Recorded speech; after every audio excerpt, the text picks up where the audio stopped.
थोड़ी पलों के लिए हमारी आंखों को बंद करेंगे और उस परमेश्वर को महिमा देंगे, उसका धन्यवाद करेंगे।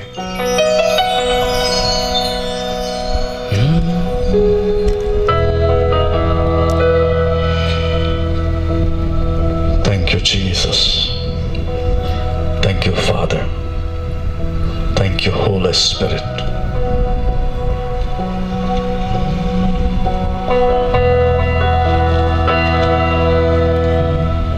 मिले आदर और महिमा तुझे,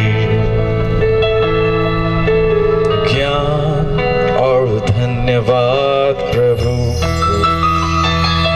मिले स्तुति और शक्ति प्रशंसा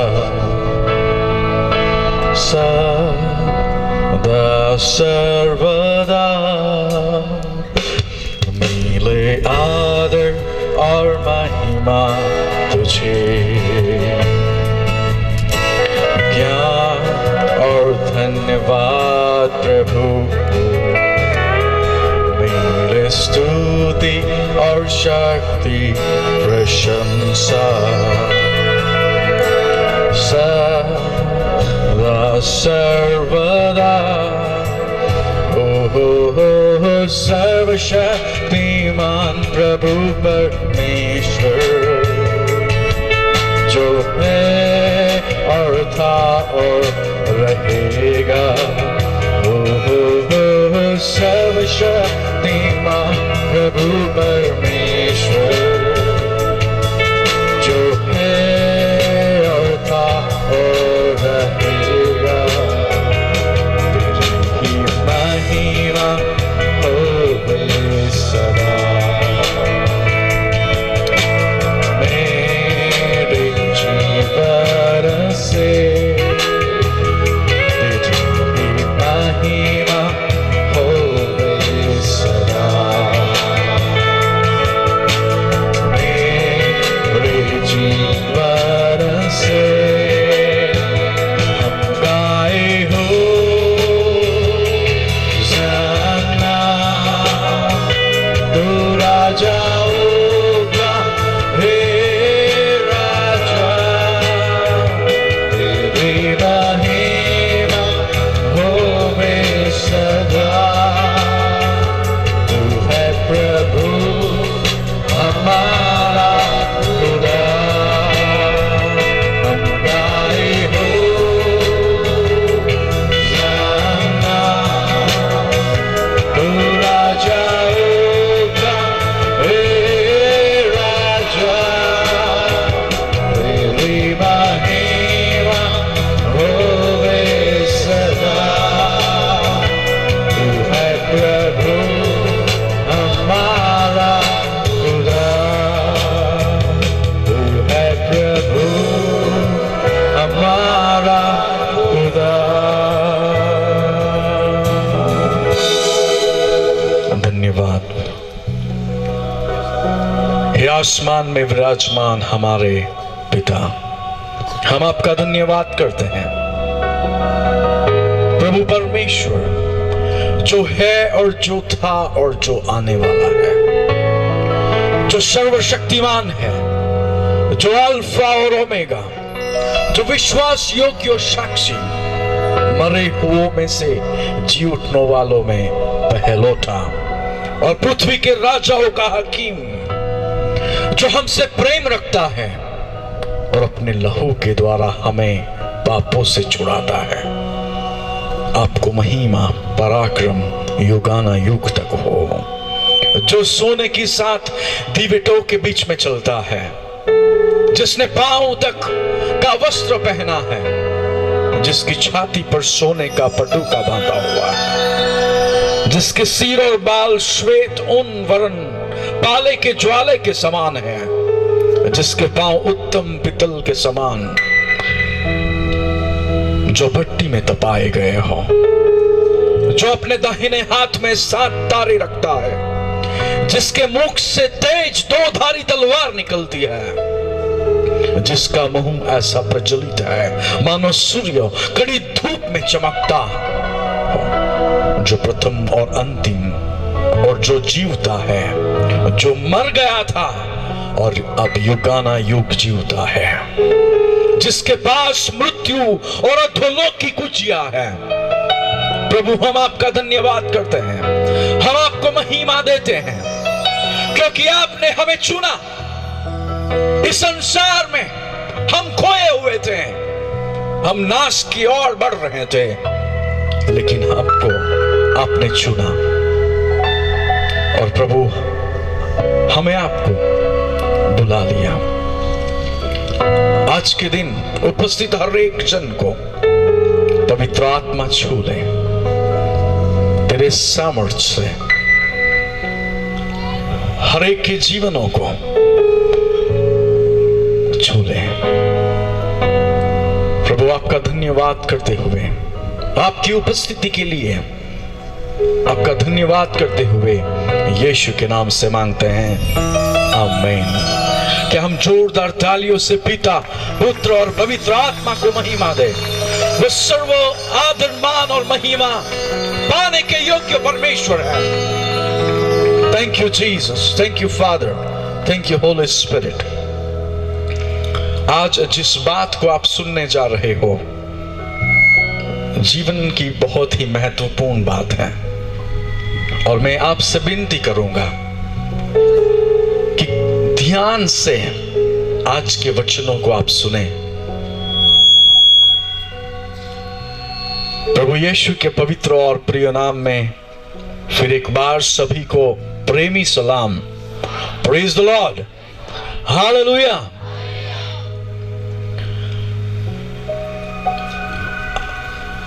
बहुत ही जानी मानी ये पद है बाइबल की, और उसको हम सबसे पहले पढ़ेंगे। यूहन्ना उसका 3रा अध्याय और उसका 16 पद। यूहन्ना उसका 3रा अध्याय और उसका 16 पद। सबसे पहले हम उसको पढ़ेंगे और फिर हम उस प्रश्न को आज पूछने जा रहे हैं जो हमारे जीवन को लिए बहुत ही महत्वपूर्ण है। जरा पढ़िए। क्योंकि परमेश्वर ने जगत से ऐसा प्रेम रखा। देखो, यहां पे हम पवित्र शास्त्र बाइबल को पढ़ रहे हैं, और जब हम पवित्र शास्त्र बाइबल को पढ़ते हैं तो हम परमेश्वर के हृदय की बात को जान सकते हैं। ये 66 पुस्तकें परमेश्वर की हृदय की बातें हैं, क्योंकि इसे पवित्र आत्मा की प्रेरणा से लिखा गया है। मेरे हृदय में क्या है वो यदि जानना हो तो मैं क्या बोल रहा हूं उससे पता चल सकता है। उसी तरह से जब हम पवित्र शास्त्र बाइबल को पढ़ते हैं तब हम हमारे परमेश्वर के हृदय के अंदर देख सकते हैं वो क्या सोच रहे हैं, वो क्या चाहते हैं, वो हम समझ सकते हैं। और जब यूहन्ना उसका 3रा अध्याय और उसका 16 पद हम पढ़ते हैं तब हमको बताया जाता है कि परमेश्वर हमसे प्रेम करता है। हालेलुया। ये कोई सामान्य बात नहीं है। जब मैं इसका विवरण करूंगा तब आपको आश्चर्य होगा, क्योंकि कई बार हम इस बात को इतनी गहराई से सोचते नहीं, और आज मैं उस गहराई में आपको ले जाना चाहता हूं। जो बातें आप आज सुनने जा रहे हो वो बहुत ही महत्वपूर्ण है। यहां पे लिखा है कि परमेश्वर ने इस संसार से इतना प्यार किया। देखो, इतना यानी कितना, हम परमेश्वर के प्रेम को नाप नहीं सकते। There is no measurement for that. There is no unit system for that. परमेश्वर के प्यार को हम मेजर नहीं कर सकते, उसको नाप नहीं सकते, उसको तोल नहीं सकते। इसलिए जो मनुष्य की सीमित भाषा है, जिन लेखकों ने पवित्र आत्मा की प्रेरणा से लिखा, क्योंकि हमारे पास ऐसे शब्द नहीं है कि परमेश्वर के प्रेम को वर्णन किया जाए, इसलिए एक शब्दों का प्रयोग करना पड़ा, इतना प्रेम किया। No one can measure the love of God. परमेश्वर के प्यार को हम नाप नहीं सकते। और इसलिए यहां पे लिखा है कि परमेश्वर ने इस जगत से इतना प्रेम किया कि उसने अपना इकलौता पुत्र दे दिया। और वो हम जानते हैं, वो प्रभु यीशु है। और आगे क्या लिखा है? ताकि जो कोई उस पर विश्वास करे, ताकि जो कोई व्यक्ति उसके ऊपर विश्वास करे वो नष्ट न हो। देखो, सबसे पहली बात हमें जो यहां देखने मिलती है कि परमेश्वर ऐसा क्यों कर रहे हैं, क्यों वो अपने एकलौते बेटे को भेज रहे हैं। क्या जरूर है ब्रह्मांड के मालिक को, सृष्टि के सृजनहार को, पृथ्वी के रचने वाले को अपने एक लौते बेटे को भेजने की आवश्यकता क्यों है? क्या जरूरत है? वो परमेश्वर है। यदि वो चाहे तो एक नया इंसान बना ले, यदि वो चाहे तो एक नई पृथ्वी बना ले, एक नया ग्रह बना ले, एक नया ब्रह्मांड बना ले। क्या जरूरत थी एक लौते बेटे को भेजने की? हमको जवाब मिलता है इस पद में, ताकि कोई नष्ट न हो जाए। ये पद हमको बताता है कि क्यों परमेश्वर ने इतना प्रेम किया कि उसने अपना एक लौता बेटा भेज दिया। The reason is that God does not want anyone to get lost. परमेश्वर नहीं चाहते कि किसी का नाश हो जाए। मैं कई बार सोचता हूं, जैसे कि मैंने आज आपके सामने इस बात को रखा कि परमेश्वर है, उनका वर्णन मनुष्य सीमित ज्ञान से नहीं कर सकता। जब हम इन तारों को देखते हैं, जब अब हम ग्रहों को देखते हैं, जब जिस तरह से पृथ्वी संचालित होती है उस बात को हम देखते हैं, जब हम खुद को देखते हैं, हमको पता चलता है कि वो कितना ज्ञानी परमेश्वर है। और फिर मैं सोचता हूं, परमेश्वर ने एक लौते बेटे को भेज दिया, उसकी वजह होनी चाहिए। There should be a reason. उसकी वजह होनी चाहिए। बिना कारण परमेश्वर ऐसा नहीं करेंगे। कोई दूसरा रास्ता होता तो भी परमेश्वर ऐसा नहीं करते, लेकिन उनके पास कोई उपाय नहीं था एक लौते बेटे को भेजने के द्वारा। उनके पास कोई उपाय नहीं था। और सुनो, आज मैं आपको समझाना चाहता हूं कि आखिर परमेश्वर ने अपने एक लौते बेटे को क्यों भेजा। हम यहां पे देखते हैं कि परमेश्वर की चिंता यह थी कि मनुष्य नष्ट ना हो जाए, मनुष्य नष्ट ना हो जाए, आप और मैं, हम नष्ट ना हो जाए। मैं सोचता हूं कि वो नाश होना आखिर क्या है कि एक लौते परमेश्वर को पृथ्वी पे जन्म लेना पड़ता है। वो बहुत ही भयंकर था। मनुष्य उसके बारे में जानता नहीं है, वो नाश कैसा है। हम तो बोलते हैं कि परमेश्वर हमसे प्रेम करता है, परमेश्वर ने हमारे लिए बलिदान दे दिया और हम बच गए, लेकिन हम किससे बचे हैं ये हमें नहीं पता, ये हमें नहीं पता। प्रभु यीशु ने एक बार ये कहा,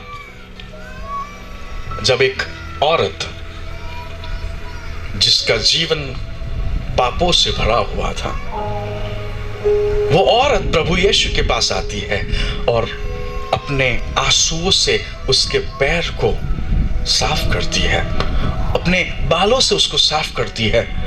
कुछ लोगों को तकलीफ हो जाती है, लेकिन फिर प्रभु यीशु ये बोलता है कि जिनके पाप ज्यादा माफ हुए हैं वो ज्यादा प्यार करते हैं।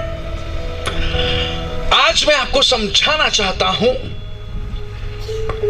शायद आपको कई सारी फरियादें होगी परमेश्वर से, लेकिन आज के बाद आपके पास फरियाद नहीं रहेगी।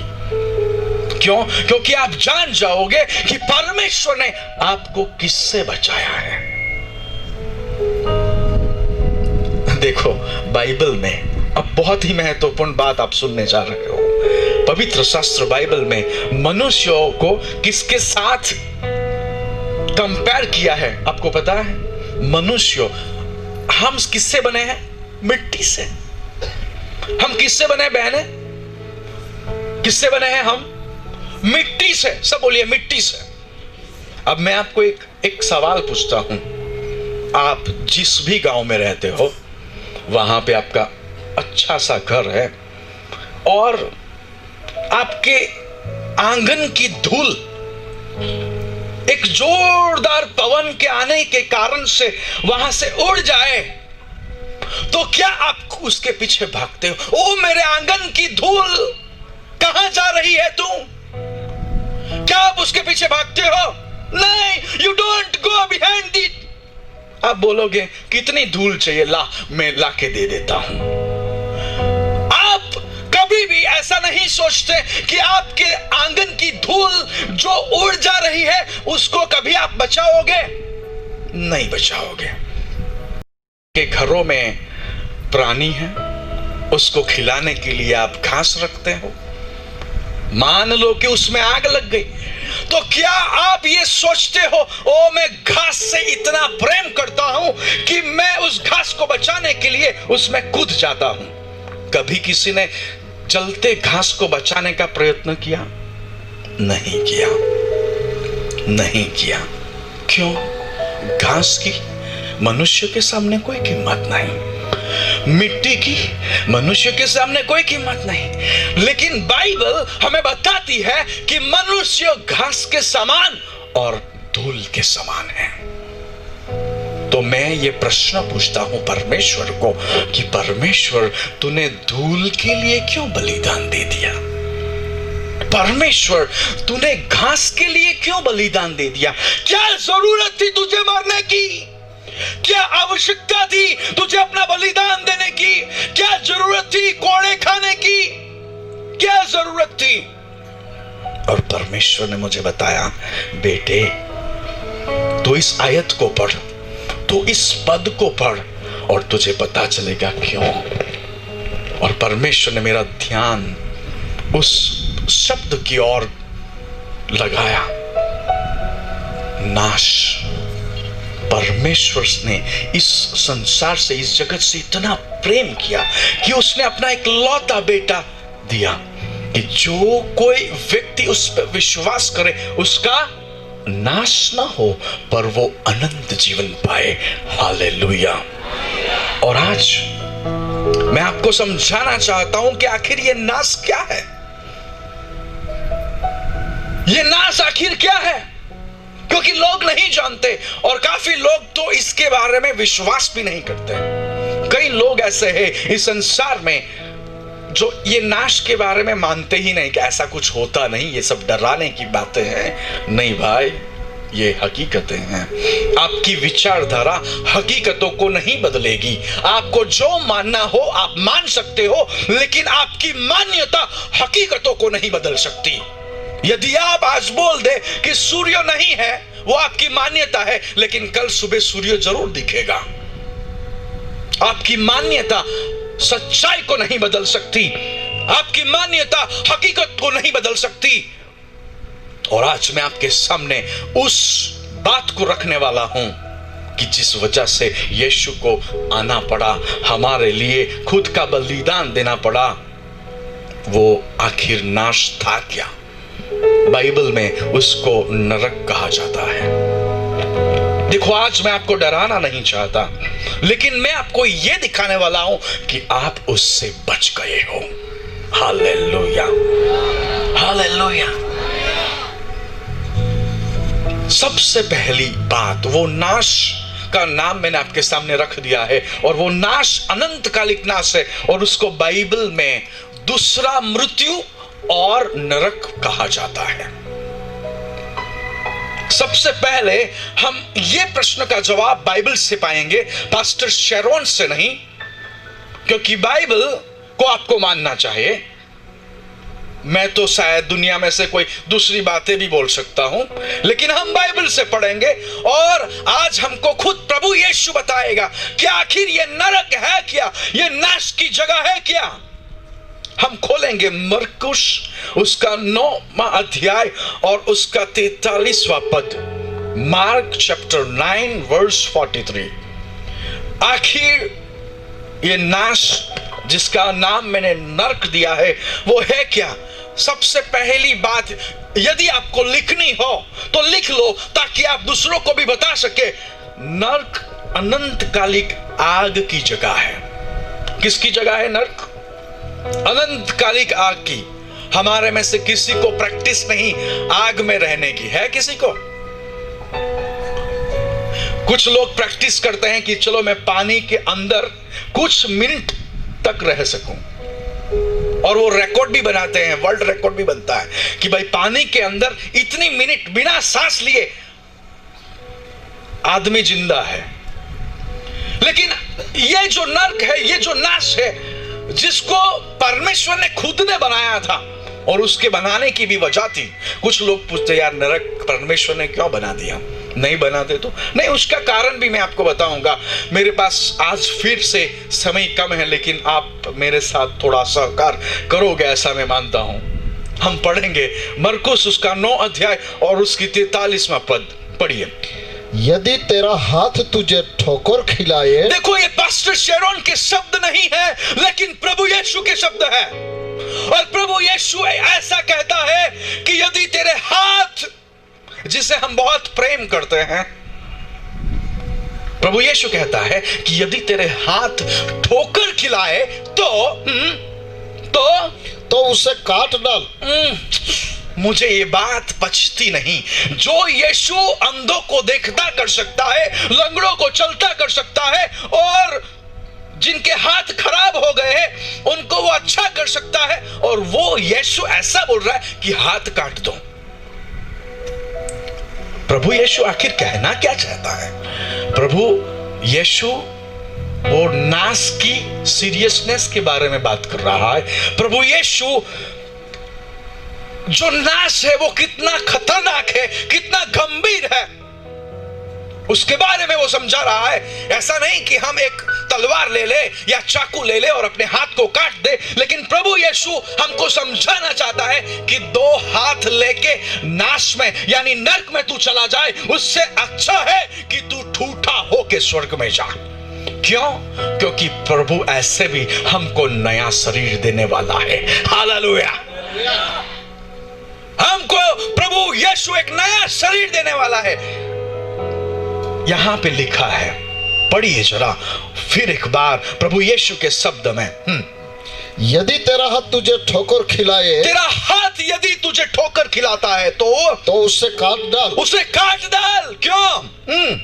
ठूठा होकर जीवन में प्रवेश करना। ओ, ठूठा होकर जीवन में प्रवेश करना तेरे लिए इससे भला है कि 2 हाथ रहते हुए, 2 हाथ तगड़े अच्छे बाइसेप्स वाले हैं, 2 हाथ रहते हुए तू नरक की आग में डाला जाए। कौन सी आग में डाला जाए? नरक की आग में डाला जाए, जो कभी बुझने की नहीं। देखो प्रभु यीशु हमें वो नाश जो है, वो जो नरक है, उसके बारे में कुछ बातें बता रहा है। प्रभु यीशु नरक में विश्वास रखते थे। बराबर है? तो ही वो बता रहे हैं कि भाई नरक जैसी कोई जगह है, लेकिन नरक के बारे में वो ज्यादा विवरण यहां पे दे रहे हैं। वो कह रहे हैं कि नरक एक ऐसी जगह है जहां अग्नि है, और जो अग्नि कभी बुझती नहीं। तो पहली बात, आप जिससे बच गए हैं वो है अनंतकालिक आग से आप बच गए हो। प्रभु यीशु ने इसलिए बलिदान दिया, प्रभु यीशु ने इसलिए कांटों का मुकुट पहना, प्रभु यीशु ने हाथों में और पैर में उसको कीले इसलिए टूके गए ताकि हम सब अनंतकालिक अग्नि से बच जाए। हालेलुया। क्या तालियों से आप प्रभु का धन्यवाद नहीं करोगे?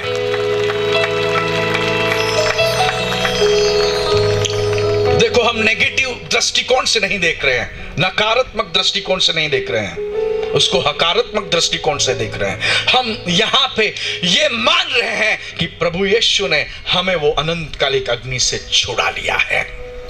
हालेलुया। देखो, वो इतना खतरनाक था कि यीशु खुद हमारे लिए मरने के लिए इस पृथ्वी पे जन्म लेते हैं। नहीं तो परमेश्वर के पुत्रों को आने की जरूरत नहीं थी जरूरत। हम नहीं रास्ता ढूंढते, यार कोई और रास्ता हो तो दिखा दो। प्रभु यीशु ने भी दुआ की थी कि हो सके तो इस प्याले को मेरे से दूर किया जाए, लेकिन पिता ने बोला तुझे ये प्याला पीना होगा, क्योंकि कुकरान में कुछ लोग हैं जो मेरे पे विश्वास करेंगे और नाश से बच जाएंगे। हालेलुया। देखो, नरक एक अनंतकालिक आग की जगह है, ऐसी आग जो कभी बुझती नहीं। It does not go of. कई लोग अपने हाथ आग में घुमाते ऐसे करके और वो लोगों को दिखाते भाई देख मुझे कुछ नहीं हो रहा है। वो सब ट्रिक होती है। हमारे में से किसी को प्रैक्टिस नहीं कि 1 मिनट तक हम आग के ऊपर अपने हाथ को रखे रहे। नहीं, यदि हमको प्रैक्टिस नहीं, जब इंसान थोड़ा अच्छा हो जाता है और एयर कंडीशन की उसको आदत हो जाती है, तो ये पृथ्वी का सामान्य तापमान उससे सहा नहीं जाता। तो नरक में क्या करेंगे फिर? वहां पे कोई एयर कंडीशन काम नहीं आता। लेकिन सुनिए, प्रभु यीशु ने हमें उस अनंतकालिक आग की जगह से बचा लिया है। मेरा प्रश्न यह था कि आखिर मिट्टी के लिए, घास के लिए परमेश्वर का पुत्र अपना बलिदान दे, ये कोई बात हो गई? तो परमेश्वर ने बोला हाँ भाई, ये बात हो गई, क्योंकि मैं मनुष्य से इतना प्रेम करता हूं कि मैं नहीं चाहता कि वो अनंतकालिक आग में जलते रहें। इसलिए यीशु मरा, नहीं तो दूसरा कोई रास्ता ढूंढ सकते थे। परमेश्वर अपने नियमों के विरुद्ध काम नहीं करते, वो अपने नियम के विरुद्ध काम नहीं करते। जरा खोले प्रकाशित वाक्य उसका 20वां अध्याय और उसकी 15 पद, रेवलेशन चैप्टर 20 वर्स 15। आपको याद होगा जो शाद्रक, मेशक और अबेदनगो थे, जिनको अग्नि में डाल दिया गया था। उस समय का जो राजा था उसको बहुत गुस्सा आया। उसने बोला कि भट्ठी को 7 गुना तपाओ और इन लोगों को उसमें डाल दो, क्योंकि इसने हमारी बात नहीं मानी। मैं कई बार सोचता हूं कि दुनिया का राजा अपनी भट्टी को 7 गुना तपाता है, और जब लोग, जो बलवान पुरुष थे, वो जब शाद्रक, मेशक और अबेदनगो को उसमें डालने जाते हैं, शाद्रक, मेशक, अबेदनगो को तो कुछ नहीं होता, लेकिन वो बलवान पुरुष उसकी आंच से ही मर जाते हैं। यदि पृथ्वी पर की अग्नि ऐसी खतरनाक हो तो अनंतकालिक आग कैसी होगी? अनंतकालिक आग कैसी होगी? कुछ रहस्य आज रात्रि को मैं आपके सामने लाने वाला हूं। जरा पढ़े प्रकाशित वाक्य 20 और उसका 15। और जिस किसी का नाम जीवन की पुस्तक में लिखा हुआ न मिला, जिस व्यक्ति का नाम जीवन की पुस्तक में नहीं था, वो आग की झील में डाला गया। वो कहां पे डाला गया? आग की झील में डाला गया। फिर क्या हुआ? आगे 15 खत्म हुई। 21 और 8 पढ़े, वही प्रकाशित वाक्य चैप्टर 21 वर्स 8। परंतु डरपोकों, हाँ, और अविश्वासियों, उसका दूसरा भाग, उसको छोड़ दें, पहली लाइन को। और सब झूठों का भाग उस झील में मिलेगा, उस झील में मिलेगा जो आग और गंधक से जलती रहती है। क्या करती रहती है? जलती रहती है। प्रेजेंट कंटिन्यूअस टेंस मीन्स कि ये आग कभी बुझती नहीं, ये आग कभी बुझती नहीं। तो सबसे पहली बात, प्रभु यीशु मनुष्य के लिए इसलिए बलिदान देते हैं ताकि वो नाश न हो जाए, उसका नाश न हो जाए। और वो नाश कैसा है? अनंतकालिक नाश है। वो नरक है जो अनंतकालिक, जहां पे आग जलती रहती है, वो कभी बुझती नहीं। दूसरी बात, नरक युगाना युग पीड़ा और तड़पने की जगह है। सब मेरे साथ बोले, नरक युगानुयुग पीड़ा और तड़पने की जगह है। कुछ लोग सोचते हैं कि शैतान नरक का राजा है। ये बाइबल में कहीं नहीं लिखा। ओके, ये जगत के लोगों के विचार है, ये भ्रम में डालने की बात है। शैतान नरक में राज करने वाला नहीं है। मैं तो कहता हूं कि सबसे ज्यादा रोने की आवाज शैतान की होगी। कहां पे? नरक में। क्यों? क्योंकि नरक इज स्पेशली डिजाइन्ड फॉर शैतान। उसको खास उसके लिए डिजाइन किया गया है। जरा पढ़िए प्रकाशित वाक्य उसका 20वां अध्याय और उसका 10 पद। प्रकाशित वाक्य 20 और उसका 10 पद। वो युगानुयुग पीड़ा और तड़पने की जगह है, वो आराम करने की जगह नहीं, वो राज करने की जगह नहीं। ये ऐसी जगह नहीं जहां पे आप ऐसा सोचोगे कि यार थोड़े दिन रहेंगे तो आदत हो जाएगी। ऐसा कुछ नहीं होता भाई।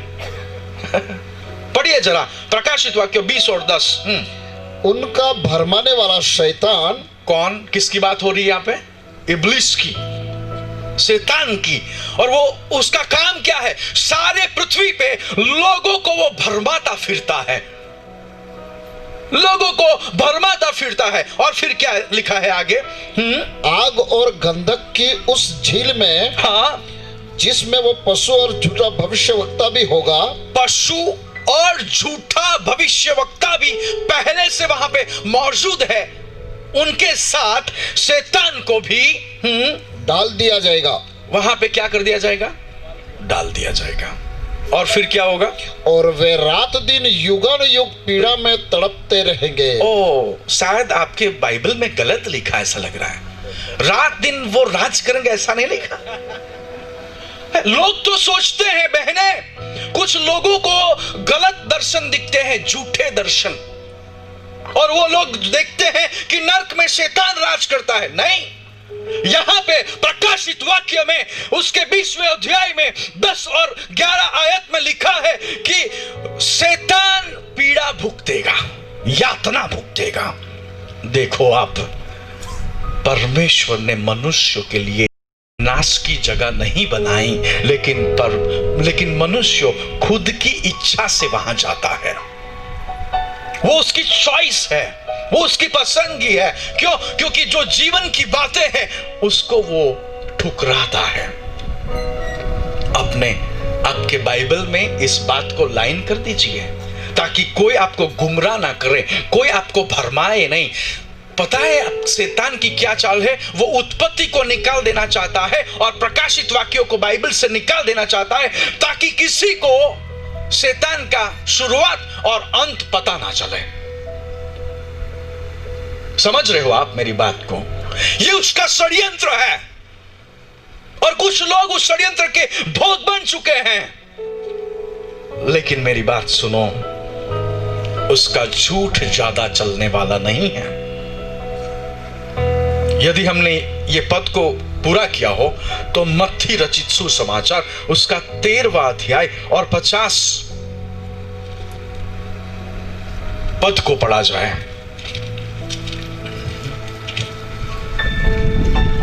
मेरे पास समय कम है, लेकिन मैं चाहूंगा कि ये नाश की बात को मैं आपके सामने बहुतायत से रख सकूं। पढ़िए जरा। और उन्हें आग के कुंड में डालेंगे। आग के कुंड में उनको डाला जाएगा, जहां रोना और दांत पीसना होगा। वहां पे कोई पार्टी नहीं हो सकती, वहां पे कोई मिजबानी नहीं हो सकती, कोई बिरयानी नहीं परसोगे वहां पे, कोई खाने का मिजबानी पार्टी नहीं होगा वहां पे। वो रोने की जगह है। किसकी जगह है? रोने की। नरक युगानुयुग पीड़ा और तड़पने की जगह है। वापस जरा इस पद को पढ़िए। और हाँ, उन्हें आग के कुंड में डालेंगे। आग के कुंड में डालेंगे जहां रोना और दांत पीसना होगा। वहां पे एक ही कार्यक्रम है, रोते रहो, दांत पीसते रहो, और कोई कार्यक्रम नहीं है वहां पे। मेरे प्रियो, मैं आपको समझा रहा हूं, मैं आपको दिखा रहा हूं कि आप और मैं किससे बच गए हैं। रोने की और दांत पिसने की जगह से हम बच गए हैं। सब बोले आमीन। हम बच गए हैं वो अनंतकालिक आग से, क्योंकि हमने यीशु पे विश्वास किया है। यदि ये पद खत्म हुआ हो तो पढ़िए मत्ती उसका 22 और उसका 13वां पद। मत्ती उसका 22 और 13वां पद देखिए, बहुत ही महत्वपूर्ण बात है ये। परमेश्वर ऐसे ही धूल के लिए मरने के लिए तैयार नहीं हुए। परमेश्वर ऐसे ही घास के लिए अपना बलिदान देने के लिए तैयार नहीं हुए। हम धूल थे, हम घास थे, लेकिन परमेश्वर ने अपना बलिदान इसलिए दिया क्योंकि वो जानते थे कि यदि मैंने आज इसको बचाया नहीं तो युगानुयुग वो पीड़ा और तड़पते रहेगा। पढ़िए जरा मैथ्यू। तब राजा ने सेवकों से कहा, हाँ, इसके हाथ पांव बांधकर उसे बाहर अंधियार में डाल दो और वहां रोना और दांत पिसना होगा। देखो, एक ही कार्यक्रम। यहाँ पे तो थोड़ी देर में विजय भाई गाना गाते हैं, थोड़ी देर में बालू भाई गाना गाते हैं, और फिर और कोई गाता है, फिर कोई प्रचार करता है, और फिर हमको खाना परोसा जाता है। अच्छा कार्यक्रम चल रहा है भाई, लेकिन नरक में ऐसा कोई कार्यक्रम नहीं। वहां पे सिर्फ रोने का कार्यक्रम। और मैं हमेशा बताता हूं कि सबसे जोर से कौन रोएगा? शैतान। आप सोचो, छोड़ो उस बात को। कैसी जगह से हम बच गए। यदि हमारे बाजू में शैतान जोर जोर से चिल्ला के रो पड़े तो हमको मजा नहीं आएगा। लेकिन प्रभु यीशु का धन्यवाद कि हमको उसने ऐसी जगह से बचा लिया है। Hallelujah, hallelujah. देखो, एक घटना बनी प्रभु यीशु के समय में। उस घटना को जरा हम देखते हैं। लूका रचित सुसमाचार उसका 10वां अध्याय और 19 पद से हम पढ़ेंगे। लूका रचित सुसमाचार उसका 10 और उसके 19 पद से। देखो, मैंने तुम्हें हाँ, सांपों और बिच्छुओं को हाँ, रौंदने का और शत्रु की सारी सामर्थ पर अधिकार दिया है। प्रभु यीशु ने हमें वो अधिकार दिया है। लेकिन हम और एक पद पढ़ेंगे, 16वां अध्याय लूका रचित सुसमाचार उसका 16वां अध्याय और फिर उसका 19। एक धनवान मनुष्य था। देखो, हमको देखना है कि किस जगह से हम बच गए हैं। अभी धनवान व्यक्ति की यहां बात हो रही है। इसका मतलब ये नहीं कि कुछ लोग ऐसे सोचते हैं कि धनवान लोग सब नरक में जाएंगे। क्यों? यहां पे उनको बंगले मिले हैं रहने के लिए, तो थोड़े टाइम गर्मी में रह के देखें। नहीं, ऐसा नहीं है। धनवान होना पाप नहीं है। इब्राहिम धनवान था। सुलेमान दुनिया का सबसे धनवान राजा था। राजा दाऊद दुनिया का धनवान राजा था। ये सब धनवान थे। इशाक, याकूब, यूसुफ, ये सब धनवान थे। यानी धनवान अब कोई पाप नहीं है, लेकिन जीवन का मकसद धनवान बनना अगर हो जाए तो वो तकलीफ वाली बात है। अब सुनिए इस धनवान की बात को जरा पढ़िए। हाँ, एक धनवान मनुष्य था, हाँ, जो बैंजनी कपड़े और मलमल पहनता, मेरी तरह एकदम सूट बूट में रहता था, चमकीले कपड़े पहनता था, और फिर और प्रतिदिन सुख विलास और उसको कोई कमी नहीं थी, सुख और विलास में जीता था। फिर क्या हुआ? और धूमधाम के साथ रहता था। हाँ, लाजर नाम का एक कंगाल घावों से भरा हुआ। लेकिन एक और इंसान था, उसका नाम लाजर था। उसका शरीर घावों से भरा हुआ था। और फिर उसकी डेवड़ी पर छोड़ दिया जाता था, उसको छोड़ दिया जाता था एक जगह पे। फिर और वो चाहता था कि धनवान की मेज पर की जूठन से अपना पेट भरे। देखो, अभी कुछ लोग सोचते हैं कि यदि भिखारी हो तो स्वर्ग में जाएंगे। एक बार मैं सूरत में प्रचार कर रहा था और मैंने लोगों को पूछा कि कौन अच्छा है, धनवान या भिखारी? तो लोग समझ रहे थे कि जरूर हमको ये फंसा देगा, तो उन्होंने बोला भिखारी अच्छा है। तो मैंने बोला आप यहां पे क्या कर रहे हो, जाओ भीख मांगो। आप बोल रहे हो कि आप भिखारी अच्छा है, तो आप भी जाओ, अच्छा है ना, आप खुद बोल रहे हो। देखो, ये लाजर जो भिखारी था, उसके शरीर पूरा घावों से भरा था और सिर्फ कुत्ते उसको चाटते थे।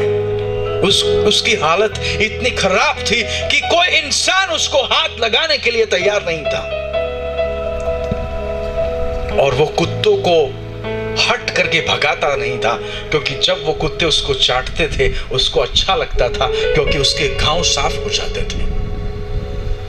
वो सोचता था कि शायद कुत्ते ही तो मुझे प्रेम दे रहे हैं। लेकिन एक अच्छा काम इस व्यक्ति ने किया था, और वो था उसके जीवन के समय दरमियान उसने अपना जीवन परमेश्वर को सौंपा था। और उस कारण से क्या हुआ, ये दो व्यक्ति है, एक धनवान है जो दुनिया का जीवन जी रहा है, उसको परमेश्वर की व्यवस्था पता नहीं, और एक लाजर भिखारी है जो अपने जीवन में बहुत ही तकलीफ में है, पीड़ा में है, उसका पूरा शरीर घावों से भरा है, लेकिन उसको जीवन की एक हकीकत पता चली और उसने उसको स्वीकारा। और अब क्या होता है आगे देखिए जरा।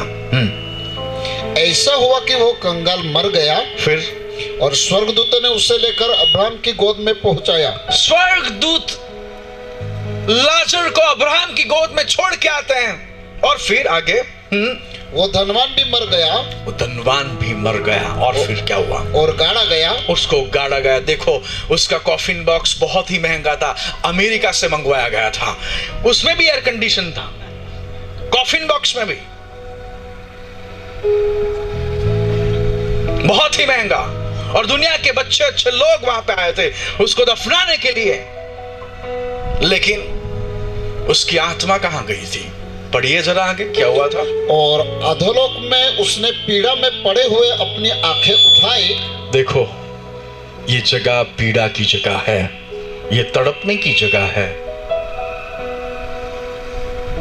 तड़पने की जगह है। अब देखो, ये धनवान व्यक्ति उस अधोलोक में पीड़ा भुगत रहा था, और फिर क्या हुआ। हाँ, और दूर से अब्राहम की गोद में लाजर को देखा। हाँ, तब उसने पुकार कर कहा, हाँ, हे पिता अब्राहम, मुझ पर दया करके लाजर को भेज दे, लाजर को भेज दे, ताकि वो अपनी उंगली का सिरा पानी में भिगोकर हाँ, मेरी जीभ को ठंडी करे। देखो, आप सोचो, ये भिखारी पूरे शरीर में जिसको पीड़ा थी, जब वो पृथ्वी पे था, मैं नहीं सोचता और मैं नहीं मानता कि वो धनवान ने उसको एक बार भी प्यार से बुलाया हो। जब वो धनवान वो भिखारी को देखता होगा, तब सोचता होगा कि ये जल्दी मरे तो अच्छा। उसको देख के शाम को मैं अच्छी तरह से खा नहीं पा रहा हूं, क्योंकि इतना गंदा है, और अभी उसी के हाथ का पानी चाहिए उसको, अभी उसी के हाथ का पानी चाहिए उसको, और वो भी उसकी उंगली पे थोड़ा सा, एक टीप बूंद।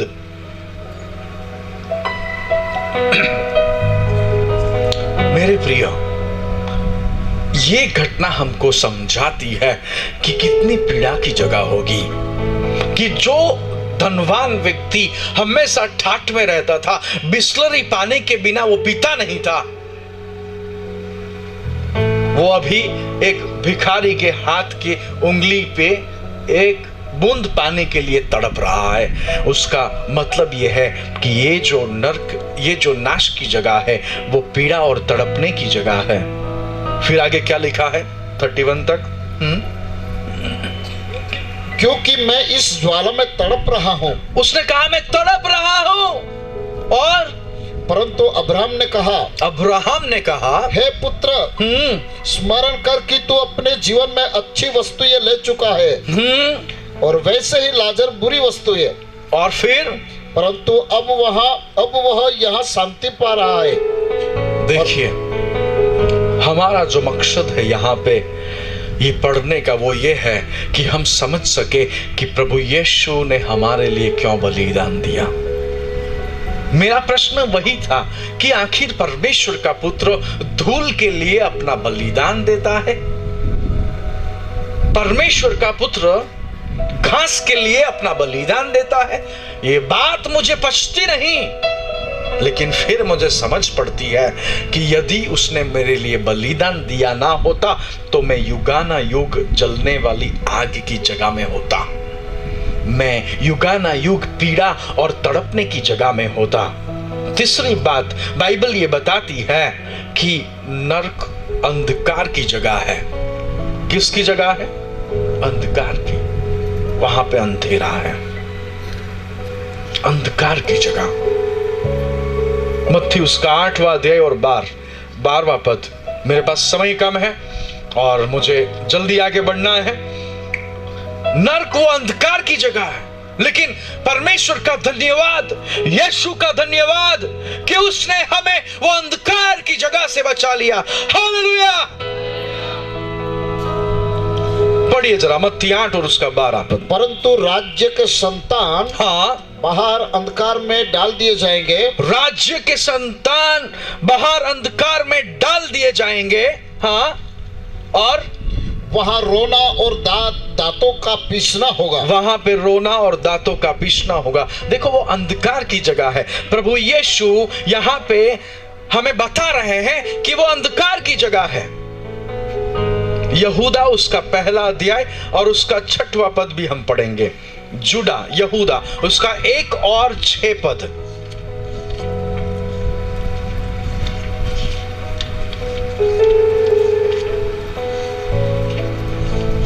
फिर जिन स्वर्गदूतों ने अपने पद को स्थिर न रखा, जिन स्वर्गदूतों ने अपने पद को स्थिर न रखा, अपने निज निवास को छोड़ दिया, और फिर उसने उनको भी उस भीषण दिन के न्याय के लिए अंधकार में, उनको भी भीषण, वापस पढ़िए, उनको भी भीषण, भी उस भीषण दिन के न्याय के लिए अंधकार में जो सदा काल के लिए है, बंधनों में रखा है। बंधनों में रखा है, उनको वहां पे बंधनों में रखा है।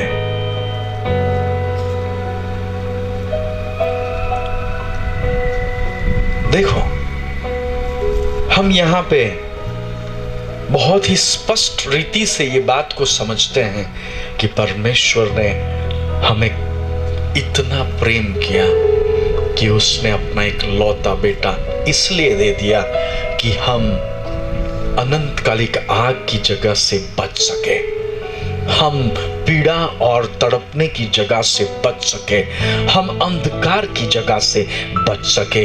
हालेलुया। नरक लज्जा की जगह है। किसकी जगह है? लज्जा, शर्म की जगह है, लज्जा की जगह है। दानियल उसका 12वां अध्याय और 2 पद। दानियल उसका 12वां अध्याय और उसका 2 पद।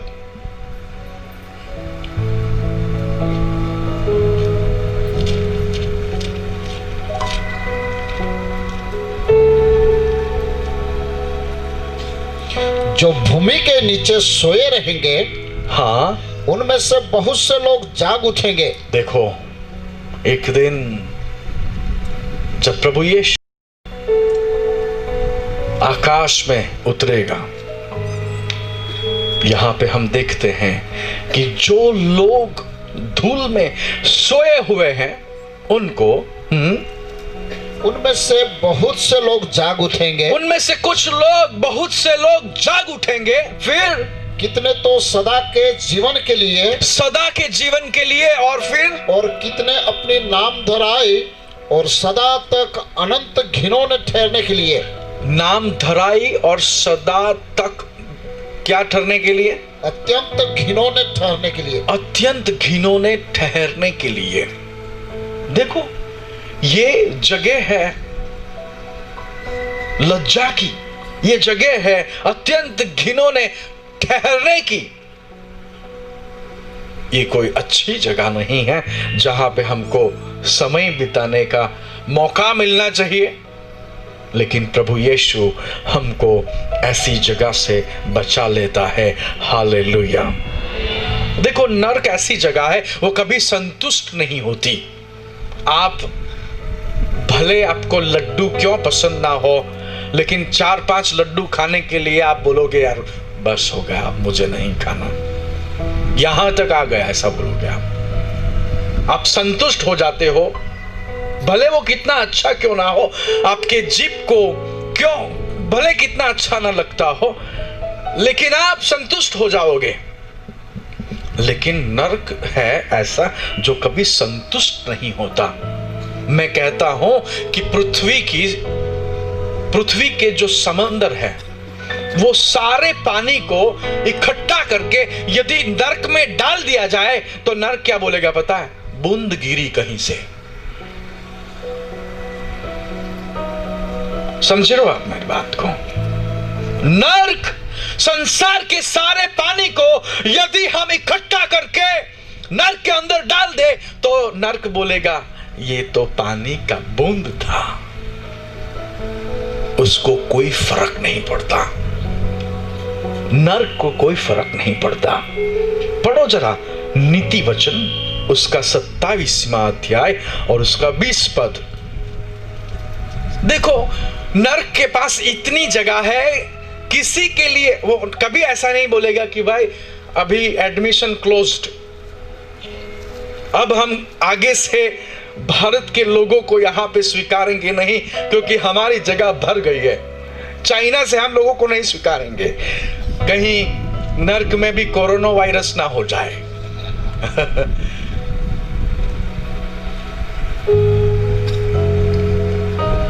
दुनिया में, संसार में विपत्ति बढ़ रही है। आज मैं आपको बता दूं, 2020 के साल में आप भूकंपों को ज्यादा देखोगे, लोग मरेंगे भूकंपों से।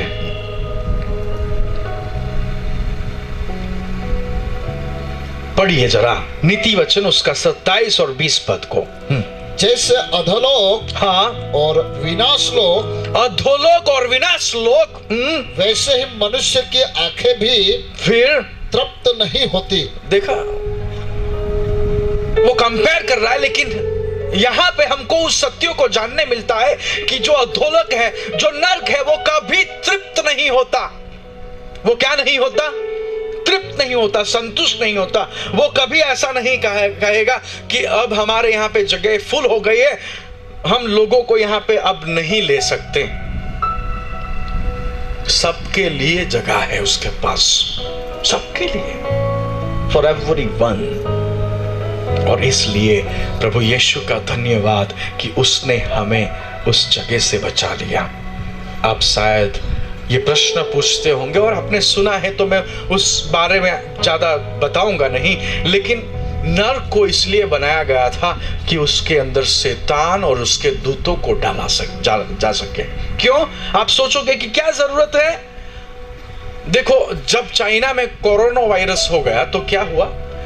वहां की सरकार ने कुछ इलाकों को बंद कर दिया, कॉर्डन कर दिया, ताकि वहां से कोई लोग बाहर ना जा सके और कोई लोग अंदर ना जा सके। क्यों? ताकि कोरोना वायरस दूसरे लोगों तक ना फैले।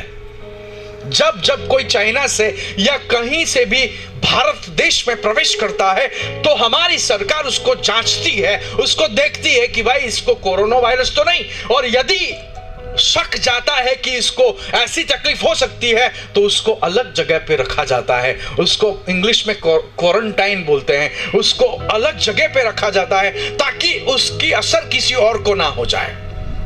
तो परमेश्वर ने भी शैतान की असर लोगों को ना हो, इसलिए नरक को बनाया, ताकि हमेशा के लिए जब उसको वहां पे डाल दिया जाएगा वो कभी बाहर आके हमें परेशान नहीं करेगा। हालेलुया। देखो पढ़ो जरा यशाया, बहुत ही आनंददायक पद है वहां पे पढ़ने जैसे। यशाया उसका 14 अध्याय 9, 10 और 11 पद। मेरे पास अब समय नहीं है, मैं कुछ पदों को पढ़ के समाप्त करने जा रहा हूं, लेकिन हम इस पदों को पढ़ ले। यशाया उसका 14 अध्याय और 9 और 10 और 11 पद पढ़िए जरा। पाताल के नीचे अधोलोक में, पाताल के नीचे अधोलोक में तुझसे मिलने के लिए हाँ हलचल हो रही है। देखो जब शैतान को नरक में डाला जाएगा तो नरक खुश हो जाएगा, क्योंकि नरक उसका इंतजार कर रहा है। सब मेरे साथ बोलो, नरक शैतान का इंतजार कर रहा है, क्योंकि वो खास मेहमान है। नरक का खास मेहमान, स्पेशल गेस्ट, प्रमुख वक्ता कौन है? शैतान।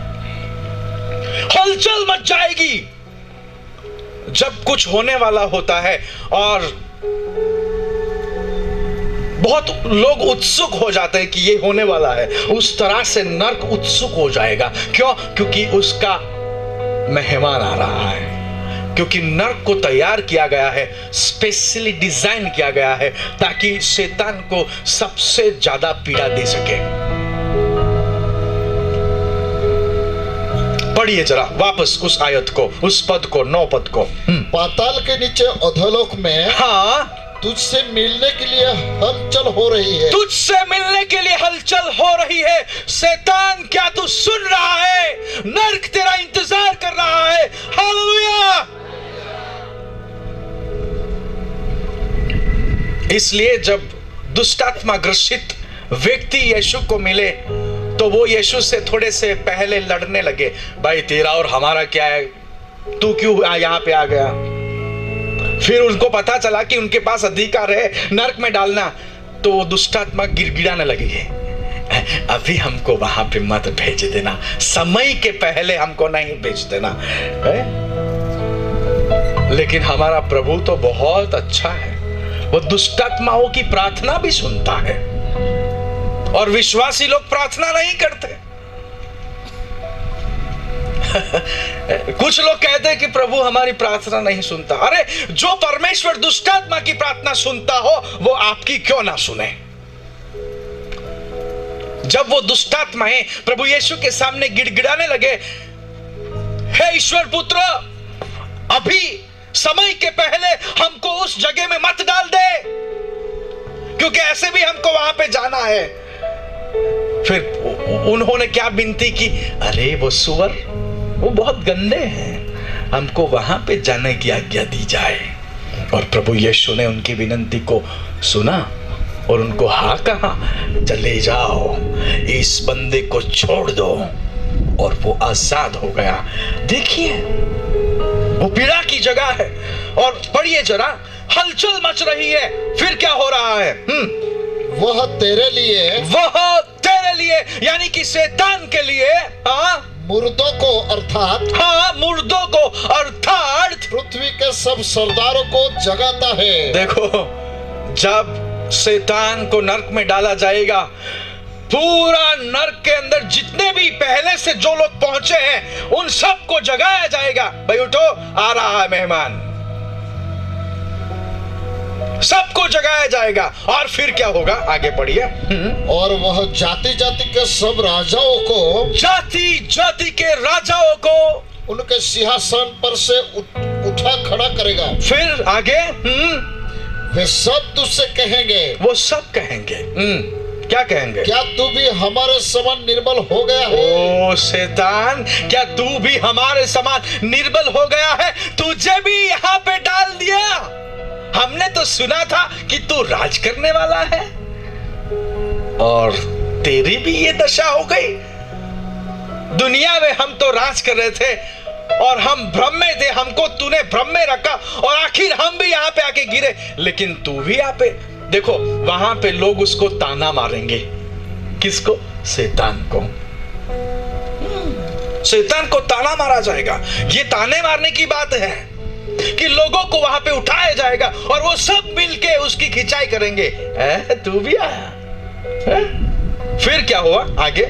11 पद तक ही पढ़ना आगे। क्या तू हमारे समान ही बन गया? तू भी हमारे समान बन गया। फिर तेरा वैभव और तेरी सारंगियों का शब्द अधोलोक में उतारा गया है। ओ, सब कुछ तेरा उतार दिया गया है। और फिर कीड़े तेरा बिछोना और देखो केचुए तेरा कुछ लोग बहुत लंबे होते हैं तो उनके लिए स्पेशल बेड बनाना पड़ता है कि भाई जो नॉर्मल पलंग होता है बेड वो उसमें आता नहीं। अरे 6 फुट से ज्यादा हो तो उसका बेड भी थोड़ा लंबा बनाना पड़ता है। लेकिन शैतान के लिए स्पेशल बेड डिजाइन किया है। और वो किससे बना है? कीड़ों से। किससे बना है? कीड़ों से। वापस पढ़िए उस पद को और उस जगह को, ताकि लोग समझ पाए कि हमको प्रभु यीशु ने किस जगह से बचा लिया है। हालेलुया। पढ़े जरा। तेरा वैभव और तेरी सारंगियों का शब्द अधोलोक में उतारा गया है। सब कुछ तेरा महिमा उतार दिया गया है। और फिर कीड़े तेरा बिछोना, कीड़े तेरा बिछोना, फिर और केचुए तेरा ओढ़ना है। क्या ओढ़ना है? केचुए। अभी तो हम अच्छे से कंबल खरीद के लाते हैं, लेकिन नर्क ऐसी जगह है जहां पे बिछौना कीड़ों की बनती है और ओढ़ने के लिए क्या है? क्या है? कछुए। केचुए। मुझे तो ऐसी जगह नहीं पसंद भाई।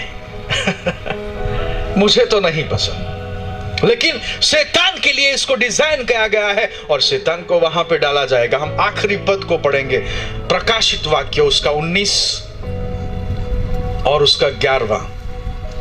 देखो